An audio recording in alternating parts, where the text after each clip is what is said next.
The research station's dream hung in the void between star systems like a metal flower, its observation decks and laboratories spinning slowly to create artificial gravity.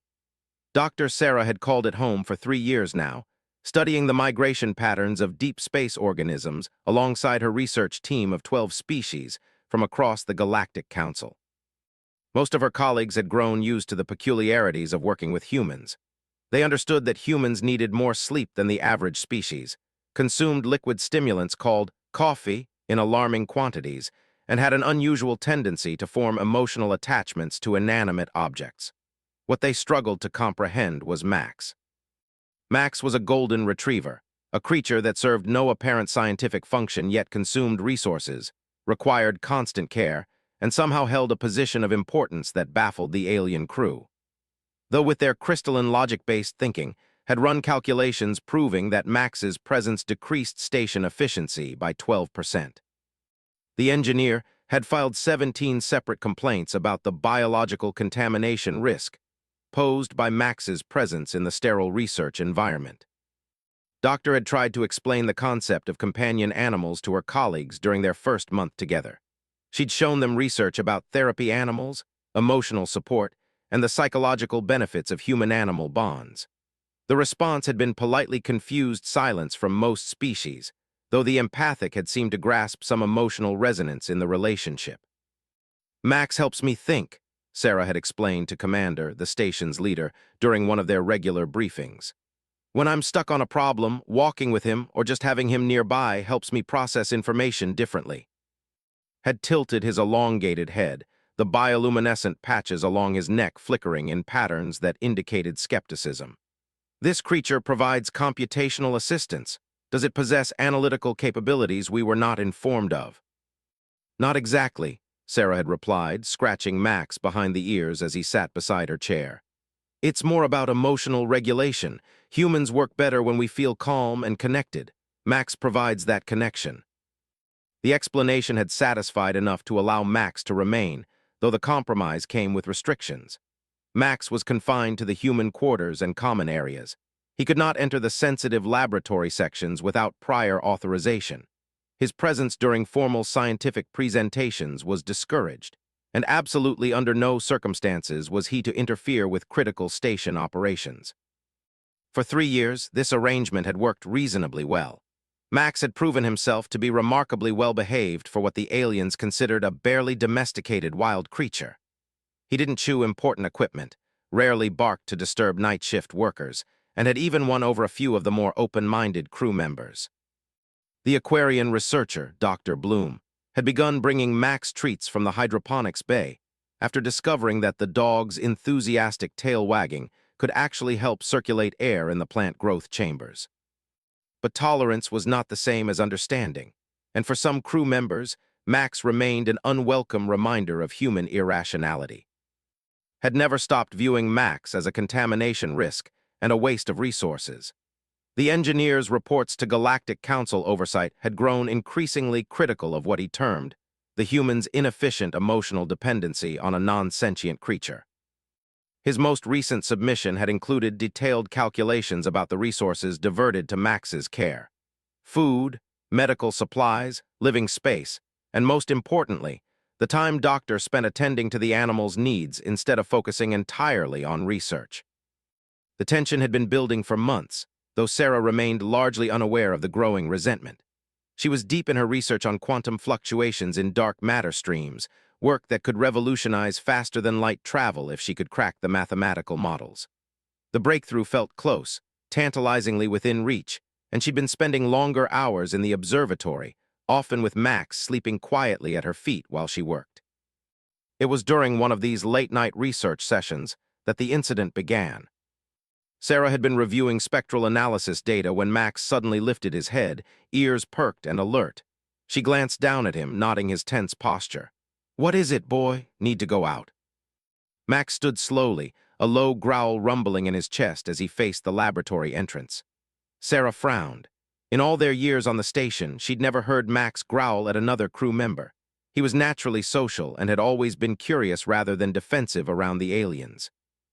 The laboratory door slid open with a soft hiss, and entered along with two other crew members Sarah didn't immediately recognize. She assumed they were part of the engineering rotation that had arrived on the last supply transport. "Doctor," said, his translator rendering his words in the crisp, formal tone typical of speech. "I need to inspect this section for atmospheric contamination. Station protocols require all non-essential biological entities to be removed during such inspections." Sarah looked up from her console, confused. "I wasn't of any scheduled inspections, and Max isn't causing any contamination issues. He's been cleared by medical multiple times." "This is an unscheduled inspection based on recent sensor readings," replied smoothly. "The creature must be removed immediately for the safety of all crew members." Max's growling intensified, and Sarah could feel the tension radiating from him. Dogs were excellent judges of character, and Max had never reacted this way to any crew member before. Something felt wrong about this whole situation. "I'll need to see the inspection authorization from Commander," Sarah said, standing from her workstation. "And I'd like to review these sensor readings you mentioned." The two unknown moved to flank, their body language becoming subtly more aggressive. Sarah noticed that none of them were carrying the standard inspection equipment that such a procedure would require. "The authorization is being processed through proper channels," said. "However, station safety protocols allow for immediate action in cases of potential biological contamination. The creature must be removed now." Max stepped forward, placing himself between Sarah and the three. His growl had become a warning bark, and Sarah could see the hackles rising along his back. Every instinct told her that this wasn't a legitimate inspection. "Max, easy," she said softly, reaching down to place a calming hand on his head. "I'm going to contact Commander directly to confirm this inspection. Station protocols also require that I be given advance notice of any procedures that affect my research area." As Sarah reached for her communication panel, one of the unknown moved quickly toward Max. "The creature is displaying aggressive behavior. This confirms the contamination risk. We must act immediately." "Max isn't being aggressive," Sarah protested, stepping between thee and her dog. "He's responding to the tension in the room, if you just allow me to verify." The pushed past Sarah and grabbed Max by the collar, lifting the 60-pound dog off the ground with surprising strength. Max yelped in pain and surprise, his legs scrambling for purchase as the alien's grip tightened around his throat. "Stop," Sarah shouted, lunging forward to help her dog. "You're hurting him." Blocked her path while the second unknown moved to restrain her arms. "The creature is displaying violent tendencies and must be contained. This is for the safety of all crew members." Max was making desperate whimpering sounds as this grip restricted his breathing.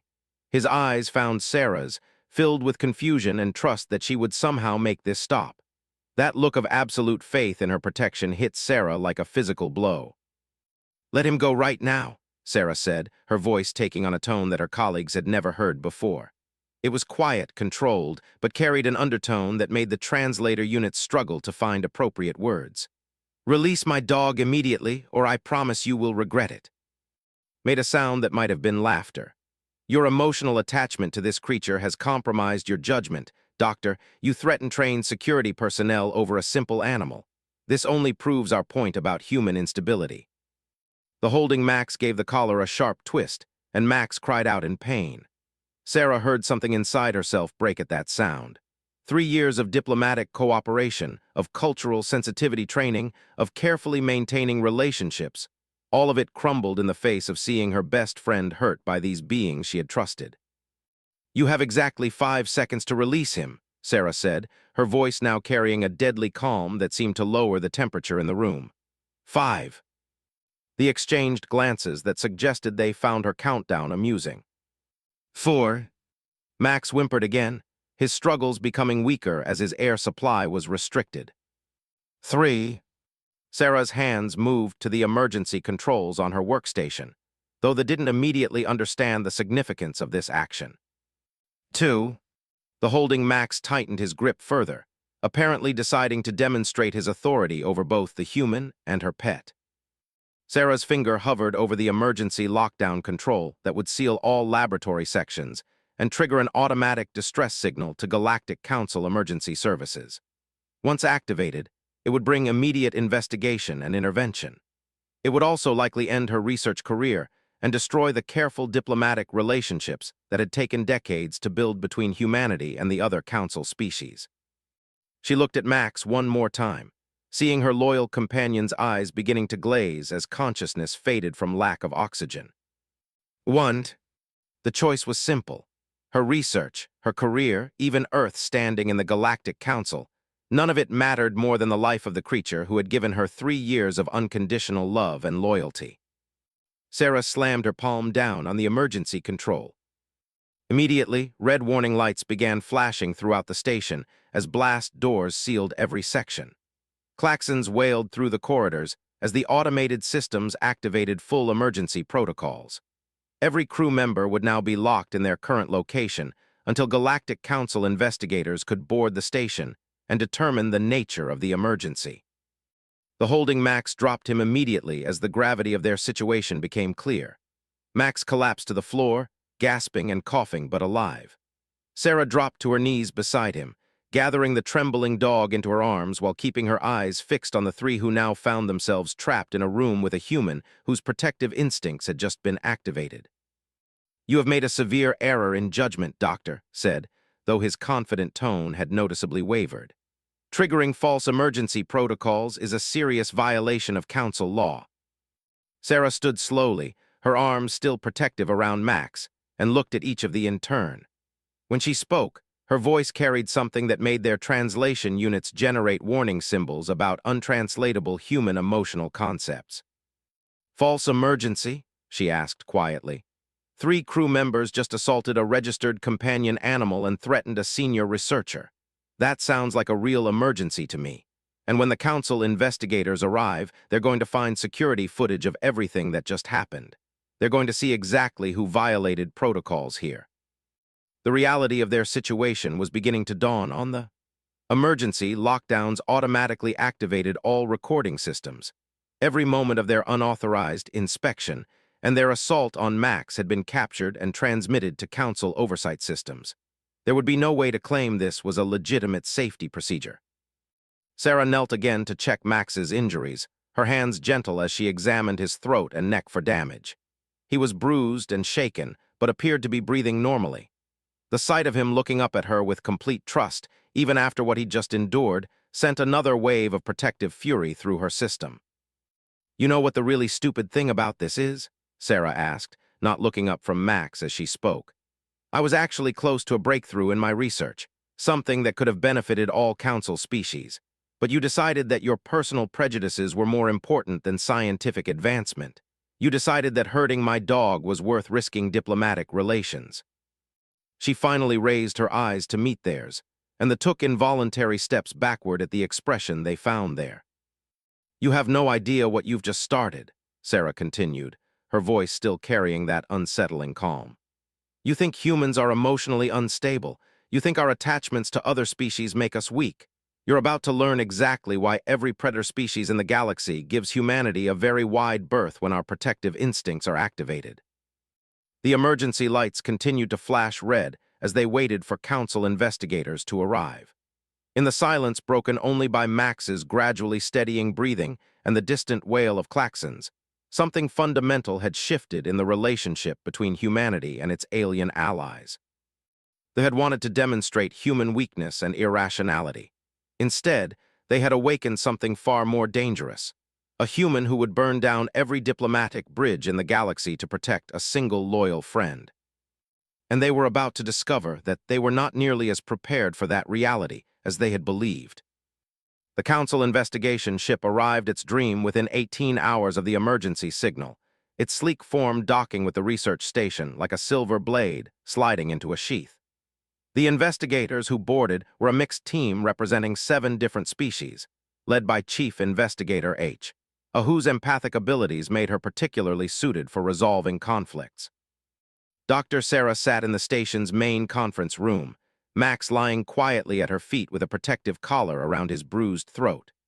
Across the table, and his 2 accomplices waited with their legal advocates, while Commander reviewed the security footage on a large display screen with barely controlled anger flickering through his bioluminescent patches. The footage was damning. Every moment of the fake inspection, the assault on Max, and Sarah's subsequent emergency activation played out in perfect clarity. The audio tracks captured not only the conversation, but also Max's cries of pain and distress as he was strangled by beings who outweighed him by more than 100 pounds each. H's large, dark eyes showed the strain of processing the emotional resonance from everyone in the room. As an empath, she could feel the genuine love and protective instinct radiating from Sarah, the shame and fear coming from two of the, and something much darker from, a cold satisfaction that suggested this had gone exactly as he had planned. Dr. H began, her melodic voice carrying the careful neutrality required of council investigators. While we understand your emotional response to this situation, triggering emergency protocols without immediate physical danger to sentient beings is a serious violation of station regulations. Can you explain your reasoning for this action? Sarah looked down at Max, whose tail gave a weak thump against the floor as he sensed her attention. The simple gesture of trust and affection from her injured companion strengthened her resolve. Chief Investigator, with respect, there was immediate physical danger to a sentient being, Sarah replied calmly. Max is a registered companion animal with full legal protections under Galactic Council law. The assault on him constituted a violent crime against a protected entity. My emergency activation was entirely justified under protection protocols. Advocate, a sharp-featured named Vex, interjected with crystalline precision. The creature in question is classified as a non-sentient biological entity. While harming it may constitute property damage, it does not rise to the level of assault against a sentient being. Doctor's response was disproportionate and triggered unnecessary alarm throughout the Galactic Council Emergency Response Network. The words hit the room like a physical blow. Sarah felt something cold and dangerous settle in her chest as she realized the full scope of what they were facing. This wasn't just about personal prejudices. This was a systematic attempt to strip Max and other companion animals of their legal protections by reclassifying them as mere property. Commander's bioluminescent patches flared bright orange, indicating extreme agitation. Advocate Vex, I have reviewed all relevant council laws regarding companion animals. The creature Max holds full protected status under the Animal Welfare Accords. To suggest otherwise is to ignore established legal precedent. Precedent that may require revision, Vex replied smoothly. The resources diverted to maintain non-productive biological entities on council installations has reached unsustainable levels. This incident demonstrates the security risks posed when crew members develop unhealthy emotional dependencies on creatures that serve no essential function. H raised a hand for silence, her empathic senses clearly overwhelmed by the escalating emotional intensity in the room. Let us focus on the immediate incident rather than broader policy implications. Mister, can you explain why you initiated an unscheduled inspection without proper authorization from Station Command? Straightened, his elongated form radiating confidence despite the evidence against him. I had reason to believe the creature was carrying biological contaminants that posed a risk to station operations. When Doctor refused to cooperate with safety protocols, immediate action was required. What specific contaminants did you detect? Commander asked, his voice carrying a dangerous edge. I have reviewed all environmental sensors for the past month. There are no records of any biological anomalies in the research sections. The contamination was subtle, replied. It required specialized detection equipment that is not part of standard station monitoring. Sarah stood slowly, her movement causing Max to lift his head in concern. The careful diplomatic composure she had maintained throughout the hearing began to crack as the full scope of the deception became clear. You're lying, she said quietly. There was no contamination, no specialized equipment, no legitimate safety concern. You manufactured this entire scenario because you wanted Max removed from the station, and you knew that official channels would never approve it. Her voice began to rise as anger finally broke through her controlled facade. You assaulted my dog as part of a deliberate plan to prove that humans are emotionally unstable. You hurt an innocent creature to make a political point about council resource allocation policies. H winced as Sarah's emotional state intensified, the empath clearly struggling to process the fury radiating from the human researcher. Doctor, please maintain composure during these proceedings. Composure? Sarah's laugh held no humor. You want me to maintain composure while they sit there and try to justify torturing my dog, while they argue that Max is nothing more than property that can be damaged or destroyed at their convenience. She gestured toward the security footage still playing on the screen, where Max's struggles were captured in horrifying detail. Look at that footage, Chief Investigator. Use your empathic abilities to feel what Max experienced in those moments. Tell me that creature isn't sentient.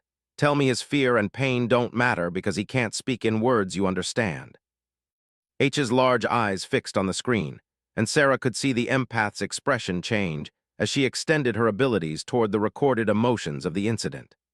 This face went pale as she processed not only Max's terror and confusion, but also the cold calculation from as he watched the assault proceed according to his plan. I can feel the creature's fear, H admitted quietly, and its trust in Doctor to protect it. But I also sensed something else from Engineer during this incident. This was not spontaneous action based on safety concerns. His confident demeanor finally cracked. My motivations are irrelevant. The fact remains that the creature serves no productive function and consumes resources that could be better allocated to actual research. This incident proves that human emotional attachments to these animals compromise their judgment and create security risks. Security risks? Sarah's voice dropped to a whisper that somehow felt more threatening than shouting.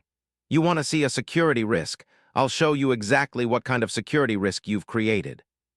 She activated her personal data pad and began pulling up files. For 3 years, I've been working on breakthrough research into dark matter manipulation. The applications for faster-than-light travel could revolutionize transportation for every council species. I was less than a month away from a complete theoretical framework. The conference room fell silent as Sarah's implications became clear. But you know what? I've lost all motivation to share that research with the council. Why would I want to benefit species that consider my best friend to be disposable property? Why would I help civilizations that think torturing innocent creatures is acceptable as long as it serves their political agenda? Commander's bioluminescent patches shifted to deep purple, indicating alarm. Doctor, surely you don't intend to withhold scientific advancement over this incident. Sarah's smile was razor-sharp. Watch me. That research was conducted using human resources on Earth's time, funded by the Human Colonial Development Fund. The Council may have provided the station, but the breakthrough belongs to humanity, and humanity protects its own. She knelt down and gently stroked Max's head, the dog's tail thumping weakly against the floor. You wanted to prove that human emotional bonds make us weak and unstable. Congratulations. You've succeeded in demonstrating exactly why the rest of the galaxy should be very careful about how they treat things humans care about. Advocate Vex attempted to regain control of the narrative. These threats to withhold scientific research constitute a violation of Doctor's research obligations under her council contract. Such behavior only reinforces our position that human emotional attachments create security risks. Security risks, Sarah repeated thoughtfully. You know what, you're absolutely right. I am a security risk now, because I've learned something important about how the Council really views humanity and our companions. And I'm going to make sure every human colony, every human research station, every human diplomatic post in Council space learns the same lesson. H's empathic senses were clearly picking up something alarming from Sarah's emotional state. Doctor, what are you planning to do? Sarah stood and gathered Max gently in her arms, careful not to disturb his injured throat. I'm going to send a complete report of this incident to Earth Command, along with all security footage and testimony. I'm going to recommend that all human researchers and diplomatic personnel be informed that companion animals have no real protection under Council law, despite what the official documents claim. And I'm going to suggest that humanity reconsider exactly how much we want to share with species that think torturing dogs is an acceptable negotiating tactic. The implications of her words settled over the room like a heavy blanket. Humanity had been the Council's most enthusiastic new member, bringing technological innovation, cultural diversity, and significant resources to the Alliance. The prospect of humans withdrawing cooperation based on this incident represented a diplomatic disaster of enormous proportions. Commander spoke into the growing silence. Doctor, surely we can reach some accommodation. Engineer clearly exceeded his authority, and appropriate disciplinary action will be taken.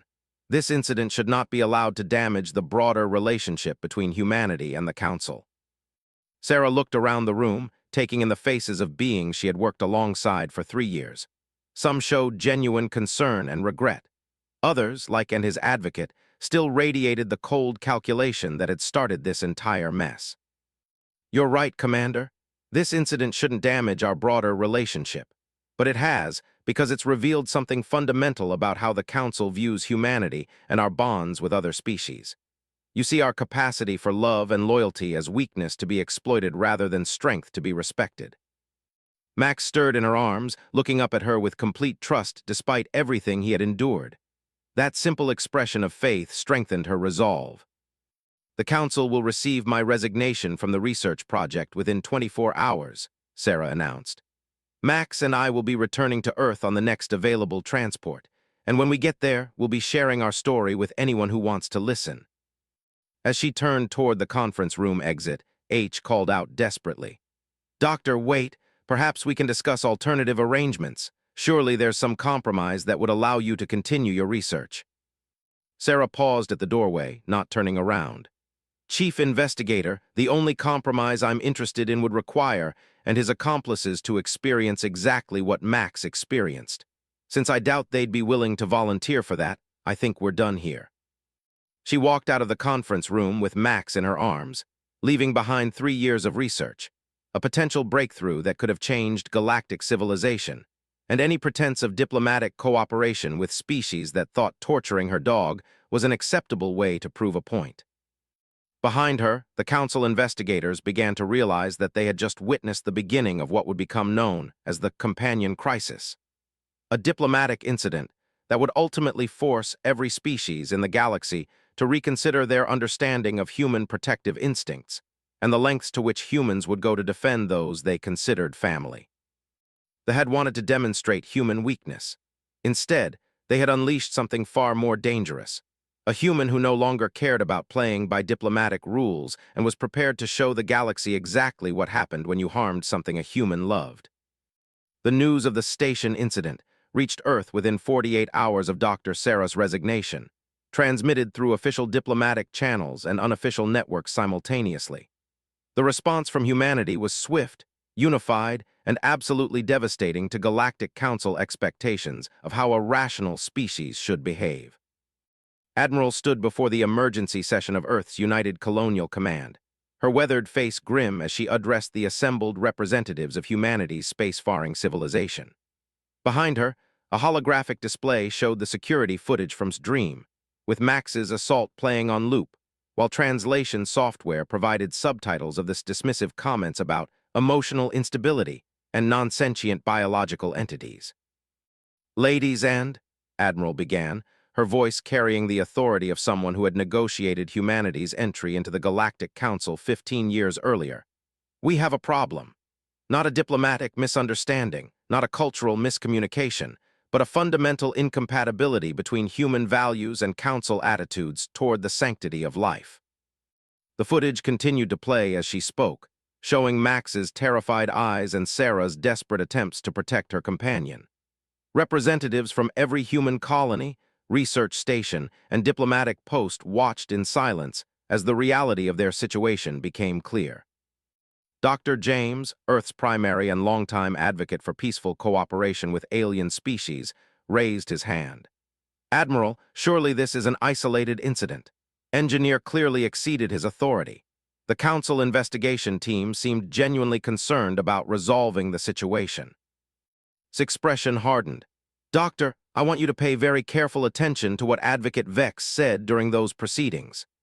She highlighted a specific section of the footage where the legal representative argued that companion animals should be reclassified as property rather than protected beings. "This wasn't an isolated incident," continued. "This was a test case. They wanted to see how humans would react when our companions were threatened, and they got their answer. Now they're trying to use our response as justification for stripping legal protections from every companion animal in Council space." The implications hit the room like a physical force. Across human space, millions of families shared their lives with dogs, cats, birds, horses, and dozens of other Earth species that had traveled to the stars alongside their human partners. The prospect of these beloved companions being reclassified as mere property was unthinkable. Representative Santos from the Mars Agricultural Collective stood up, her voice shaking with barely controlled anger. "Admiral, my daughter has a service dog named Apollo who helps her navigate the world with her visual impairment. Are you telling me that some alien bureaucrat could decide Apollo is property and have him confiscated or destroyed without legal recourse?" "That appears to be exactly what they're proposing," replied grimly. "And based on the Council's reaction to Doctor's response, they seem to view our protective instincts as evidence of emotional instability rather than moral conviction." Captain from the Defense Force stood abruptly, his military bearing radiating controlled fury. "With respect, Admiral, what exactly are we discussing here? Whether we're going to politely negotiate while aliens torture our dogs? Because if that's the question, I can save everyone some time with my answer." Raised a hand for calm, though her own expression suggested she shared sentiment. "Captain, we need to consider all options before making decisions that could affect humanity's standing in the galactic community." "Our standing?" Captain's voice rose incredulously. "Admiral, they filmed themselves strangling a dog and then tried to justify it as pest control. What standing do we have with species that think that's acceptable behavior?" The debate that followed lasted 6 hours and covered every aspect of humanity's relationship with the Galactic Council. Trade agreements worth billions of credits, joint research projects that promised technological advancement, colony protection arrangements that had kept human settlements safe from hostile species. All of it now seemed fragile in the face of what had happened to one golden retriever on a distant research station. But as the hours passed, a consensus began to emerge. Representative after representative spoke about their own companions, their children's pets, the service animals that helped disabled humans navigate the galaxy, the therapeutic horses on New Montana, the search and rescue dogs on the asteroid mining stations, the emotional support cats that helped colonists cope with the psychological stress of life in deep space. The vote, when it finally came, was unanimous. Within 72 hours of the station incident, humanity issued what became known as the Companion Declaration to the Galactic Council. The document was brief, clear, and absolutely non-negotiable in its terms. The human colonial government hereby serves notice that any species, organization, or individual that harms, threatens, or attempts to confiscate companion animals belonging to human citizens will be considered to have committed an act of aggression against humanity itself. Such actions will result in immediate cessation of all cooperative agreements, withdrawal of human personnel from joint projects, and implementation of comprehensive economic sanctions until satisfactory resolution is achieved. Furthermore, all human research data, technological innovations, and scientific discoveries developed through Council-sponsored programs are hereby classified as restricted information pending resolution of this matter. Sharing of human innovations with species that do not recognize the fundamental rights of companion animals is suspended indefinitely. This declaration takes effect immediately and applies to all human citizens, installations, and territories regardless of location within Galactic Council space. The reaction from the Council was immediate and alarmed. Humanity's technological contributions had become integral to dozens of major projects across Council space. Human medical research had led to breakthrough treatments for 3 major genetic diseases affecting multiple species. Human agricultural innovations had improved food production on 17 different worlds. And human manufacturing techniques had revolutionized everything from spacecraft construction to consumer electronics. The economic implications of losing access to human innovation were staggering, but the political implications were even worse. Humanity was calling the Council's bluff on companion animal rights, and the entire galaxy was watching to see how the supposedly enlightened alliance of species would respond. Back on Dream, Doctor waited for her transport back to Earth while Max recovered from his injuries. Word of the Companion Declaration had reached the station within hours of its issuance, and the alien crew's attitude toward both Sarah and her dog had a dramatic transformation. Commander himself had come to apologize, his bioluminescent patches showing patterns of deep regret and concern. "Doctor, I want you to know that what happened to Max was not representative of council values or culture. Engineer acted without authority and will face serious consequences for his actions. Sarah sat in her quarters with Max's head resting on her lap, gently stroking his fur while being careful to avoid his still tender throat. Commander, I appreciate the apology, but the problem isn't just what did. It's what happened afterward.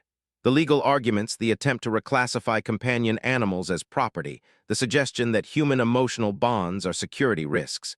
That revealed something fundamental about how the Council really views us.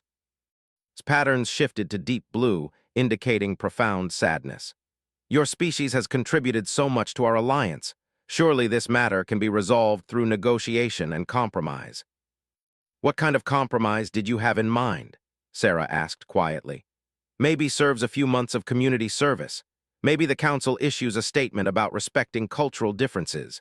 Meanwhile, the legal precedent remains that torturing companion animals is acceptable as long as someone claims it's for safety reasons. The commander had no immediate answer, and Sarah could see him beginning to understand the scope of the crisis his engineer had created. You know what the really tragic thing is? Sarah continued, scratching Max behind his ears as his tail gave a weak wag. I genuinely loved working with the council teams. I believed in the vision of different species cooperating for the benefit of all. But you can't have real cooperation when one side thinks the other's most fundamental values are weaknesses to be exploited. As if summoned by her words, Chief Investigator H appeared at Sarah's door, the sympathetic abilities clearly strained by the emotional turmoil throughout the station. Doctor, may I speak with you privately? Sarah nodded toward a chair, and H settled gracefully, her large eyes showing deep concern. I have been feeling the emotional resonance from across council space as news of this incident spreads.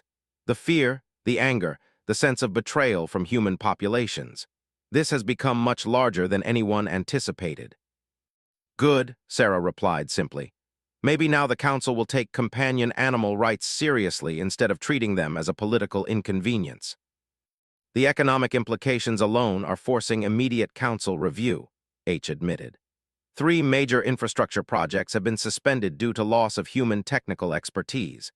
The Medical Research Consortium is facing collapse without access to human pharmaceutical innovations, and the Agricultural Committee has received formal notice that human crop engineering patents are being withdrawn from council use. Sarah felt a grim satisfaction at the news, though it was tempered by sadness at the breakdown of relationships she had spent years building. I assume the council is preparing some kind of response. There are emergency sessions being held across all council worlds, H confirmed. The dominant opinion seems to be that some accommodation must be reached to restore human cooperation. But there are also voices arguing that humanity is demonstrating exactly the kind of emotional instability that makes us unsuitable for galactic civilization. Max lifted his head at the tension in Sarah's voice as she responded. Those voices are welcome to try managing galactic civilization without human contributions. Let's see how well their rational approach works when they don't have human innovation to rely on. The conversation was interrupted by an urgent chime from the station's communication system. Commander's voice filled the room. All personnel report to stations. We have an incoming priority message from the Galactic Council High Assembly. Sarah gathered Max in her arms and followed H to the main conference room, where the station's crew had assembled to receive whatever response the council had formulated. The holographic projector flickered to life, showing the imposing figure of High Chancellor, a massive whose species had founded the original Council Alliance 3 centuries earlier. Citizens of the Galactic Council, the Chancellor began, his deep voice carrying across the station. We have received the Human Declaration regarding companion animal protections. While we understand the emotional significance these creatures hold for human culture, the demands presented are unreasonable and potentially destabilizing to council operations. Sarah felt Max tense in her arms as her own anger flared at the dismissive tone. The High Assembly has voted to establish a committee for reviewing companion animal regulations, the Chancellor continued. This committee will examine current policies and make recommendations for updates that balance cultural sensitivities with practical operational requirements. Until this review is complete, the Council expects all member species to continue their obligations under existing agreements. The message ended, and silence filled the conference room as everyone processed what they had just heard. The council's response was exactly what Sarah had expected, a bureaucratic delay tactic designed to wait out human anger while changing nothing fundamental about the situation. Sarah stood slowly, still cradling Max, and looked around the room at the faces of beings she had once considered colleagues and friends. Well, that settles it. Commander, please inform Earth Command that I'll be requiring immediate transportation home.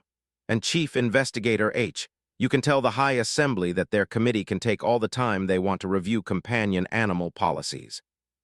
Humanity will be busy reviewing our own policies regarding cooperation with species that think forming committees is an appropriate response to torturing dogs. As she walked toward the door with Max in her arms, Sarah could feel the weight of the moment settling around them all. The council had chosen bureaucracy over accountability, procedure over principle.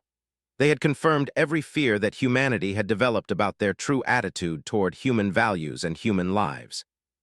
Behind her, the alien crew members exchanged uncertain glances as they began to realize that they had just witnessed the end of an era. The age of naive human enthusiasm for galactic cooperation was over, replaced by something much more pragmatic and infinitely more dangerous. Humans who had learned to protect their own first and trust alien promises never. 6 months after the station incident, the Galactic Council found itself facing a crisis unlike anything in its 300-year history.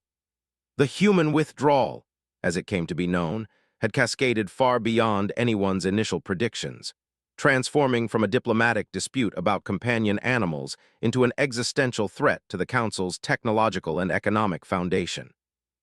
The immediate effects had been dramatic enough. Within weeks of the companion declaration, every human researcher had withdrawn from Council projects. Space stations that had relied on human engineering expertise found themselves unable to maintain critical systems. Agricultural worlds that had adopted human crop engineering faced potential famine as patent restrictions cut off access to hybrid seed stocks. Medical facilities across 17 systems struggled to continue treatments that relied on human pharmaceutical research. But the secondary effects proved even more devastating. Other species began to question why the Council leadership had handled the situation so poorly, allowing a simple incident to escalate into alliance-threatening crisis. Trade relationships that had taken decades to establish crumbled as various factions blamed each other for the breakdown with humanity. High Chancellor stood before the emergency assembly, his massive frame showing signs of stress that had become increasingly common over the past months. The chamber, which normally buzzed with diplomatic chatter in dozens of languages, was eerily silent as representatives from 87 species waited for his address. "Fellow beings of the Council," began, his voice lacking its usual commanding presence, "we gather today to address the ongoing crisis in human-council relations. The committee established to review companion animal policies has submitted its final report, and I believe we have reached an acceptable framework for resolving this dispute." Ambassador of the Aquarian Collective shifted in his specialized environmental tank, his crystalline features reflecting the chamber's lights as he spoke. "High Chancellor, with respect, the humans have made their position abundantly clear. They require immediate recognition of full legal rights for companion animals, prosecution of those responsible for the incident, and formal apologies from the Council leadership. Your committee's recommendations fall far short of these demands." His expression darkened. "Ambassador, the humans' demands are unreasonable. We cannot establish legal precedents that grant rights to non-sentient creatures simply to appease one species' emotional attachments. Such decisions would have implications across thousands of worlds and millions of species." "Non-sentient?" The voice came from an unexpected source. Ambassador of the Confederacy, whose species' empathic abilities had made them natural mediators in council disputes. "High Chancellor, I have personally examined the emotional resonance from the creature involved in the incident. The capacity for fear, love, loyalty, and complex emotional bonds is clearly present. To dismiss such beings as non-sentient reveals a troubling limitation in our understanding of consciousness itself." The chamber erupted in surprised murmurs. They had traditionally avoided taking strong positions on contentious issues, preferring to facilitate compromise between opposing factions. For Ambassador to directly challenge, the Chancellor's position represented a seismic shift in council dynamics. Representative Vex of the technocracy rose from his crystalline seat, His logical mind focused on practical implications rather than emotional considerations. Ambassador, regardless of philosophical debates about consciousness, we must consider the broader ramifications. If we grant legal protections to human companion animals, where does it end? Do we extend rights to livestock, to laboratory research subjects, to pest species that threaten crop production? The logical implications are unsustainable. Perhaps, came a new voice from the Assembly's observation gallery. You should have considered those implications before you allowed one of your own to strangle a dog for political theater. The entire chamber turned toward the source of the interruption. Dr. Sarah, who had entered the assembly hall accompanied by Max, whose golden coat now bore a small ceremonial collar marking him as an official representative of Earth's colonial government. Behind them stood Admiral and a delegation of human representatives who had not set foot in council space since the incident began. High Chancellor's massive form seemed to swell with indignation. Doctor, this is a closed session of the Council Assembly. Human representatives were not invited to attend. Sarah's smile was sharp as steel. High Chancellor, we're not here as invited guests. We're here as witnesses to ensure that the galaxy understands exactly what the Council's acceptable framework looks like. Because apparently, 6 months of committees and debates have produced a resolution that still treats the torture of innocent creatures as an acceptable cost of doing business. Admiral stepped forward, her military bearing commanding attention even in a chamber filled with beings from dozens of warrior species. The human delegation has come to deliver a final message to the Council regarding our relationship going forward. The time for committees and half measures has ended. Max, who had remained calm despite being surrounded by dozens of alien species, suddenly lifted his head and growled softly. Sarah looked down to see entering the chamber, flanked by his legal advocates, and showing no apparent remorse for the incident that had triggered this crisis. The sight of his victim's attacker caused Max to press closer to Sarah's legs, a reminder to everyone present of the real creature who had suffered at the center of this political storm. Sarah knelt and gently stroked Max's head, her voice carrying clearly across the silent chamber. It's okay, boy. He can't hurt you here, and after today he won't be able to hurt any companion animal anywhere in council space. She stood again, her gaze sweeping across the assembled representatives. For 6 months, you've debated whether creatures like Max deserve basic protection from torture and abuse. You've formed committees, held hearings, and written reports. And through it all, Engineer sits free, unrepentant, and unpunished for his crimes. Representative Vex attempted to interject. Doctor, Engineer has faced appropriate disciplinary action through proper administrative channels. Administrative channels? Sarah's laugh held no humor. He received a formal reprimand and a temporary suspension from duty. Meanwhile, Max still wakes up some nights with nightmares about being strangled. Tell me, Representative Vex, what would have happened to me if I had assaulted one of your crystalline offspring? Would that have been handled through administrative channels? The silence that followed was deafening. Every being in the chamber understood that attacking a crystalline offspring would have triggered immediate criminal prosecution and potentially sparked a war. Admiral activated a holographic display that filled the chamber with images from across human space. While the Council has been forming committees, humanity has been taking action. We have established the Terran Companion Protection Accord, which extends full legal protection to all companion animals in human space. We have created enforcement agencies with the authority to investigate and prosecute crimes against companion creatures. And we have built treatment facilities specifically designed to help animals recover from trauma inflicted by those who see them as disposable property. The display showed rehabilitation centers where abused animals received both medical treatment and psychological support. It showed training facilities where human security forces learned to recognize and prevent companion animal abuse. It showed research laboratories where scientists work to better understand the emotional needs and legal rights of non-human creatures.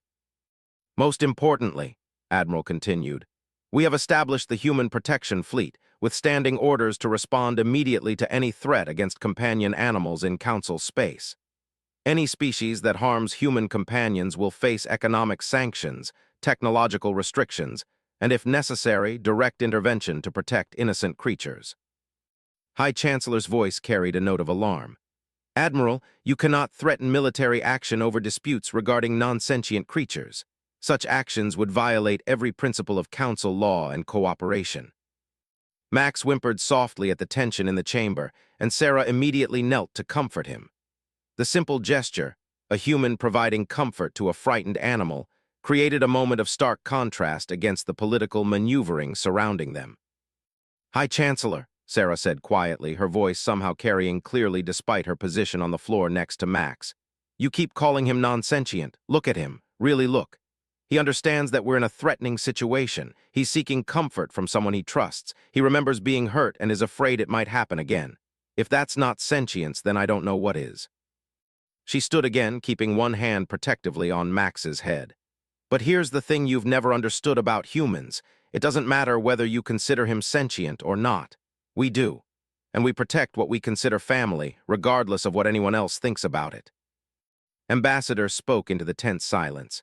"Doctor, surely there must be some accommodation that would allow for renewed cooperation. The benefits of human council partnership have been enormous for all species involved." "There is," Sarah replied simply, "full legal recognition of companion animal rights, criminal prosecution of those who abuse them, and a formal acknowledgement that the Council's handling of this situation was wrong from beginning to end." Representative Vex's crystalline features reflected his logical assessment of the situation. The economic implications of continued human withdrawal are becoming unsustainable. Perhaps a compromise position could be reached that addresses human concerns while maintaining practical governance principles. Admiral shook her head. "Representative Vex, this isn't about economics or governance principles. This is about fundamental moral values. Either you believe that innocent creatures deserve protection from torture and abuse, or you don't. There's no compromise position between those two stances." High Chancellor attempted to regain control of the situation. "The Council recognizes the importance of human cultural values regarding companion animals.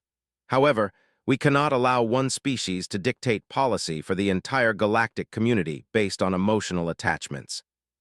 "Emotional attachments," Sarah's voice cut through the Chancellor's words like a blade. "Is that what you think this is about? Emotions clouding rational judgment?" She gestured toward the holographic display, which now showed footage from human colonies across the galaxy. "Those emotional attachments built a civilization that welcomed you when you needed agricultural innovation to feed your growing populations.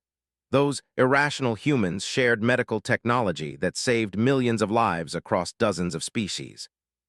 Our compromised judgment created the transportation systems that connect your worlds and the communication networks that allow this assembly to exist."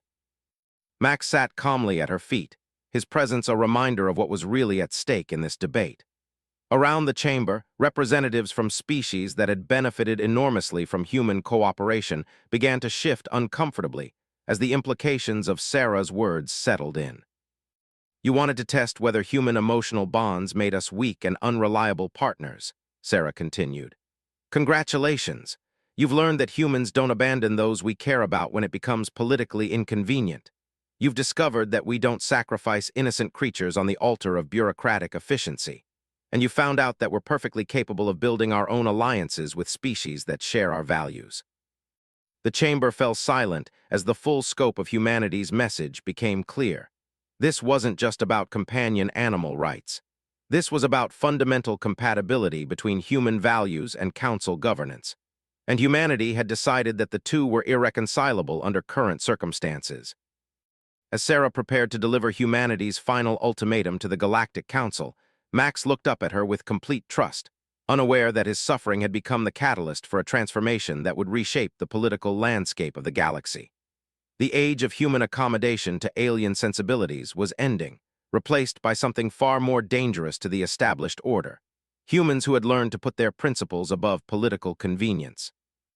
1 year after the station incident, the galaxy had fundamentally changed. The companion wars, as historians would later call them, had not involved a single shot fired in anger, but had nonetheless reshuffled the political and economic landscape of known space more dramatically than any military conflict in centuries. Dr. Sarah stood in the observation deck of the newly constructed Terra's Shield, humanity's first dedicated companion protection vessel, watching as the ship approached station. Max sat beside her, his golden coat gleaming in the starlight, wearing a collar that now bore the insignia of the Terran Diplomatic Corps, the first non-human ambassador in galactic history. The changes had begun 3 months after her speech to the Galactic Council, when 17 species had formally withdrawn from the Alliance to join humanity's newly formed Sentinel Coalition. The had been first, driven by their empathic understanding of the emotional bonds between humans and their companions. The Aquarians had followed, their collective consciousness naturally sympathetic to concepts of universal protection for vulnerable beings. But the real shock had come when the cold, logical, utterly rational had announced their withdrawal from the Council and their intention to join the Sentinel Coalition. Representative Vex, the same who had argued against companion animal rights during the crisis, now served as the Coalition's chief science officer.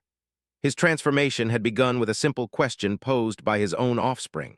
If consciousness was defined by the capacity for fear, love, and complex emotional responses, then why did the presence or absence of verbal communication matter? "Doctor," came a familiar voice from behind her. Sarah turned to see Commander approaching, the bioluminescent patches showing patterns she had learned to recognize as profound regret mixed with cautious hope.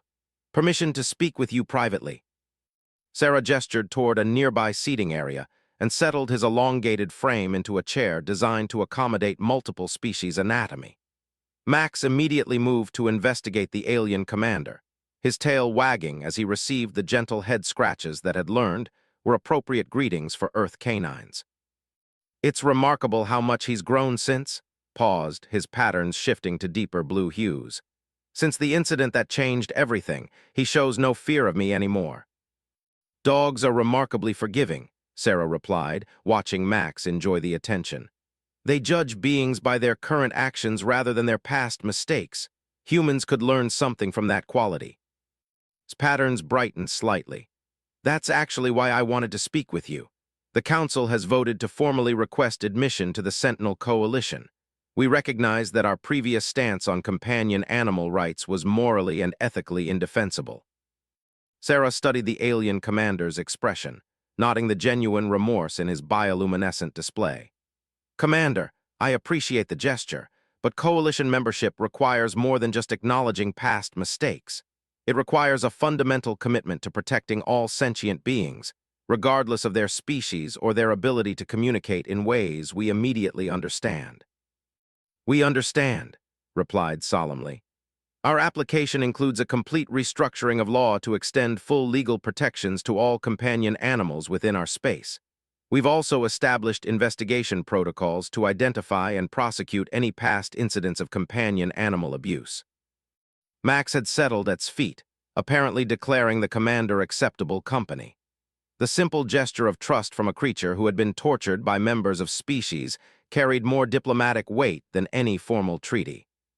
"What about," Sarah asked quietly, "and the others who participated in the assault on Max?" His patterns shifted to bright orange, the expression of anger and justice. "Engineer and his accomplices have been formally charged with assault against a protected being under new law. They face significant prison sentences and permanent exile from all Coalition space. Additionally, they are required to provide reparations to established treatment centers for abused companion animals." The irony was not lost on Sarah, who had orchestrated Max's assault to prove human emotional instability, would now spend years of his life working to repair the damage he had caused to innocent creatures across the galaxy. "There's something else," continued, his patterns shifting to a combination she had never seen before, hope mixed with uncertainty. "We've discovered that several families have begun adopting Earth canines as companions. The experience of forming emotional bonds with these creatures has changed our understanding of consciousness and emotional intelligence." Sarah raised an eyebrow in surprise. "Are adopting dogs?" "The offspring find them fascinating," admitted, his patterns now showing what could only be described as parental pride. "My own daughter has formed an attachment to a rescued golden retriever named Cosmos. The creature displays intelligence, emotional complexity, and loyalty that challenges every assumption we previously held about non-verbal consciousness." Max's tail thumped against the deck, as if he understood the conversation, and Sarah couldn't help but smile.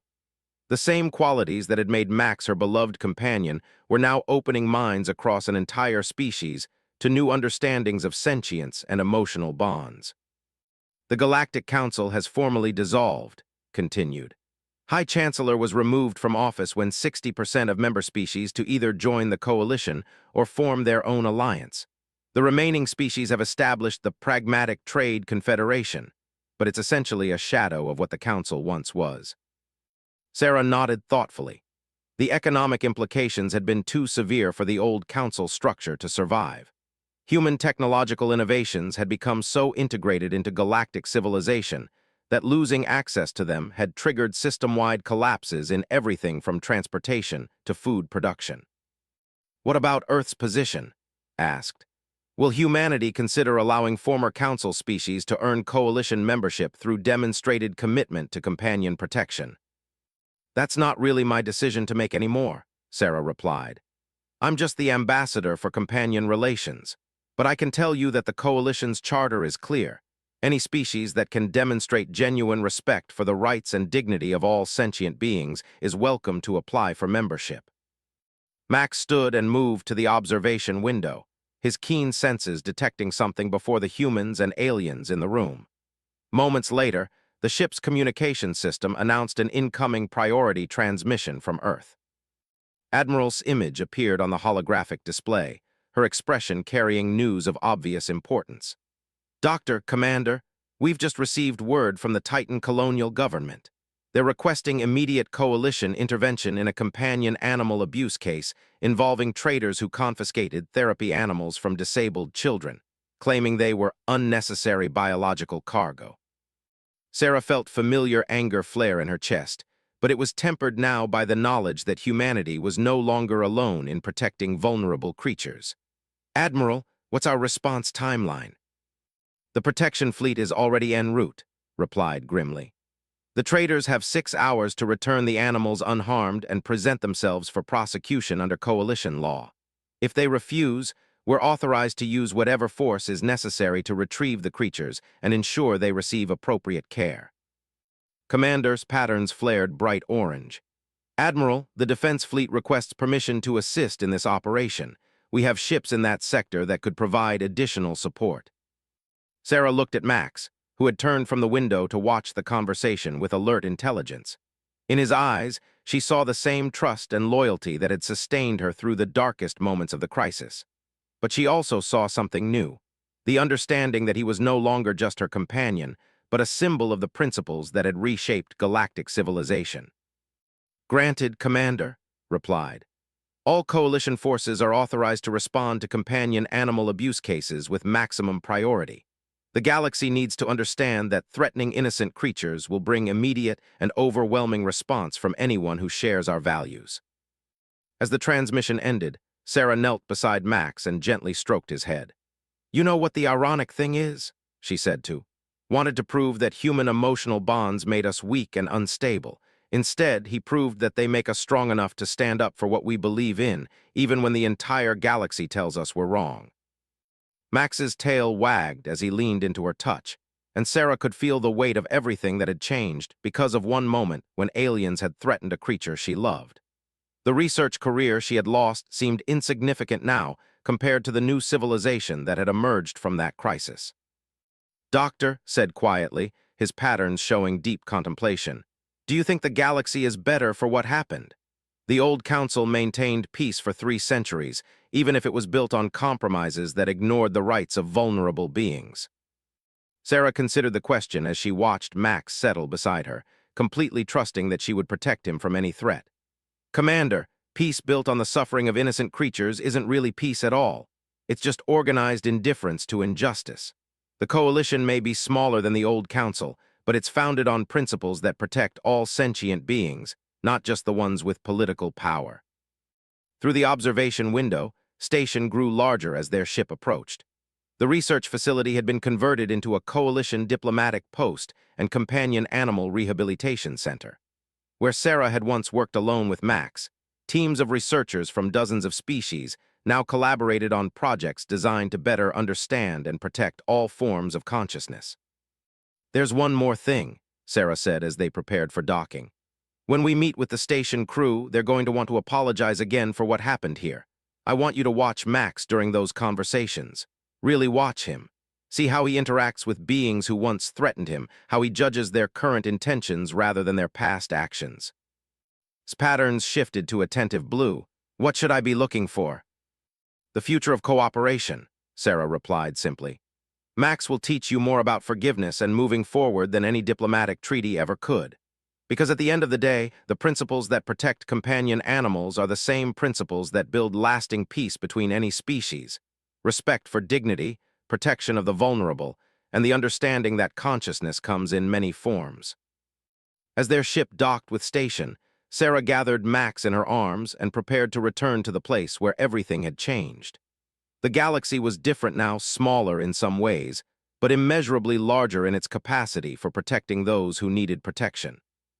The aliens who had harmed Max, thinking they were demonstrating human weakness, had instead unleashed something they never anticipated. Humans who had learned that their greatest strength lay not in compromising their principles for political convenience, but in defending them regardless of the cost. And across the galaxy, millions of companion animals slept safely in the homes of beings from dozens of species, protected by laws that recognized their fundamental right to live free from fear and abuse. They would never know that their safety had been purchased by the courage of one human who refused to let her dog's suffering be dismissed as politically irrelevant. Max, now officially the galaxy's first non-human ambassador, had become living proof that consciousness, love, and dignity knew no species boundaries. And in his gentle eyes, the future of cooperation had found its most powerful advocate, a creature who judged beings not by their words, but by their willingness to protect those who could not protect themselves.